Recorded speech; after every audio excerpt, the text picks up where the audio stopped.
الله الصمد لم يلد ولم يولد ولم يكن له كفوا احد. بسم الله الرحمن الرحيم. قل هو الله احد الله الصمد لم يلد ولم يولد ولم يكن له كفوا احد. صدق الله العظيم والحمد لله رب العالمين. بسم الله الرحمن الرحيم. ان الله وملائكته يصلون على النبي يا ايها الذين امنوا صلوا عليه وسلموا تسليما. اللهم صل على سيدنا محمد طب القلوب ودوائها وعافية الأبدان وشفائها ونور الأبصار وديائها وقوت الأرواح وغذائها وعلى آله وصحبه وسلم تسليما كثيرا إلى يوم الدين.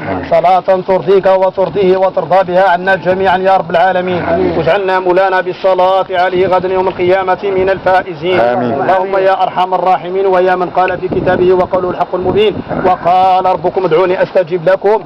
هذه أيدينا إليك جميعا فلا ترضى خائبا. يا رب العالمين جئنا إليك في هذا اليوم المبارك السعيد شفعاء في أخينا المرحوم الهالك الفقيد الملتقي إلى عفوك. يا رب اشفع فيه خيارنا.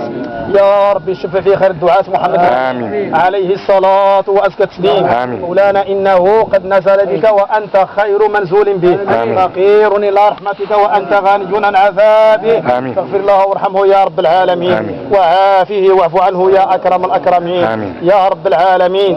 إنه عبدك ابن عبدك ابن أمتك كان يشهد أن لا إله إلا أنت وحدك لا شريك لك وأن محمدا عبدك ورسولك وأنت أعلم به. فاغفر له وارحمه يا رب العالمين وعافه واعف عنه يا رب. أنقله من ضيق اللحود ومراتع الدود إلى جناتك جنات الخلود مع المقربين الشهود في صدر مخدود يا رحم ويا ودود.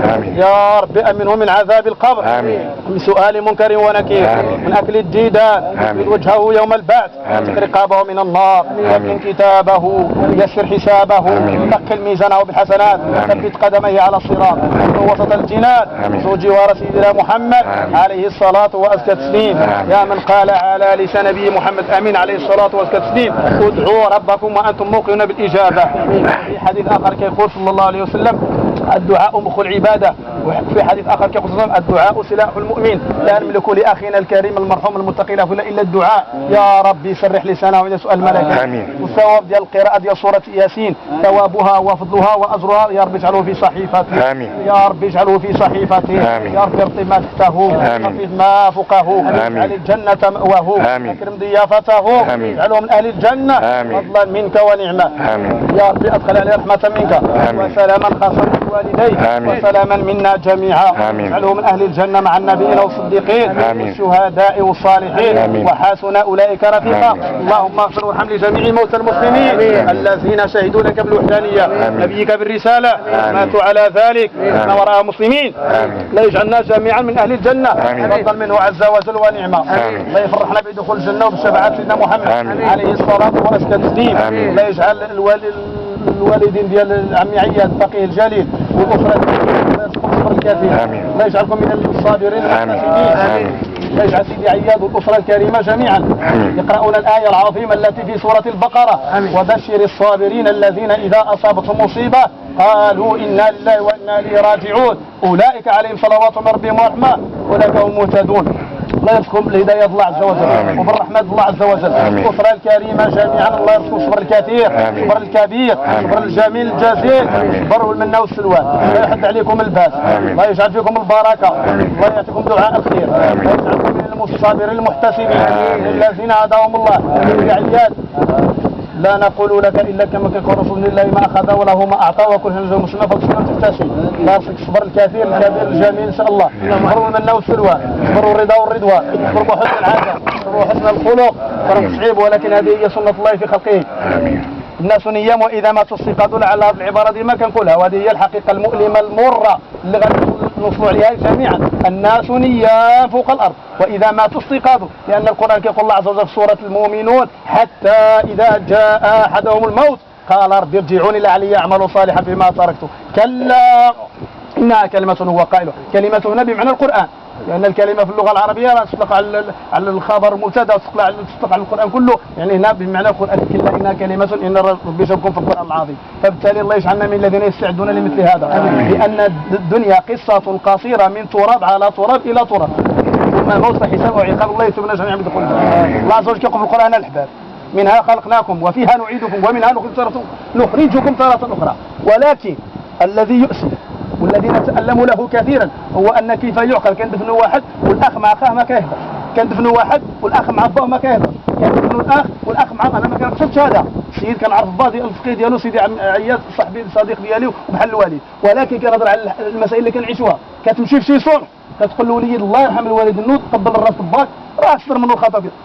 حتى قال لي احدهم وكان لعل معي الفقيه هذا سيدي بن عبد الله قال لي با مسخوط بقيت غير كنشوف ما صبرتش فين نمشي وديت عليها شي جوج خطبات الجمعه. فبالتالي راه كاين الموت احباب، كل نفس ذائقه الموت، والنكره اذا اضيفت الكل إذا أضيفت النكرة في العموم. فبالتالي الله يجعلنا من الذين يتعظون بالموت. يقول يا سيدي النبي صلى الله عليه وسلم كفى بالموت واعظة. راه هذه الحفرة صعيبة، كل لحظة كل ثانية كل دقيقة دوزنا على فوق الأرض غادي نتحاسبوا عليها لما نكونوا بحال هذا الرجل هذا ان شاء الله ونوصلوا عليه. الله يجعله من اهل الجنه يا رب، يجعل قبره هذا روضه من رياض الجنه ولا تجعله غير ذلك يا ارحم الراحمين. والمشيعين الله يثبت لكم العمل اللي جاوا من كل جهات ومكان، الله يجعلكم ان شاء الله من الذين هداهم الله، ان يثبت العمل. الله يرزقني واياكم ايمانا دائما، قلبا خاشعا، علما نافعا، يقينا صادقا، لسانا ذاكرا شاكرا، عملا متقبلا. واللي نوصي بها التاليه هو اللي كيحب هذا الرجل يدعي له في السجود ديالو من يكون بوحده بينه وبين الله، ويدعي الله يخفف عنه، ويدعي الله يجعله من اهل الجنه من يكون ساجد، وادعوا مع الوالدين ديالو بالرحمه لان فيكم الخير جميعا ان شاء الله. الله يسمح علينا ويتجاوز عنا، والله يجمعنا في الجنه ان شاء الله. الله يرزقنا واياكم حسن الخاتمه، الله يجعلنا من الذين يحافظون على الصلوات الخمس، اللي كيصلي الله يعاونه، اللي ما كيصليش الله يهديه، الله يصلي الله يقبل منه. الشباب اللي هذا القبر الله يهيئ لكم طريق الجنه، الله يجعلكم من شباب الاسلام، يرزقكم الصلاح والفلاح والنجاح ان شاء الله، والهدى والعفاف والغنى والتقى والتيسير في جميع الامور الجامعه ان شاء الله. بركه بسم الله الرحمن الرحيم، الحمد لله رب العالمين، الرحمن الرحيم، مالك يوم الدين، اياك نعبد واياك نستعين، الصراط المستقيم صراط الذين انعمت عليهم غير الضالين امين. اللهم صل على سيدنا محمد عبدك ورسولك النبي الامي وعلى اله وصحبه وسلم تسليما. سبحان ربك رب العزه عما يصفون وسلام على المرسلين، الحمد لله رب العالمين. الله يتقبل منا.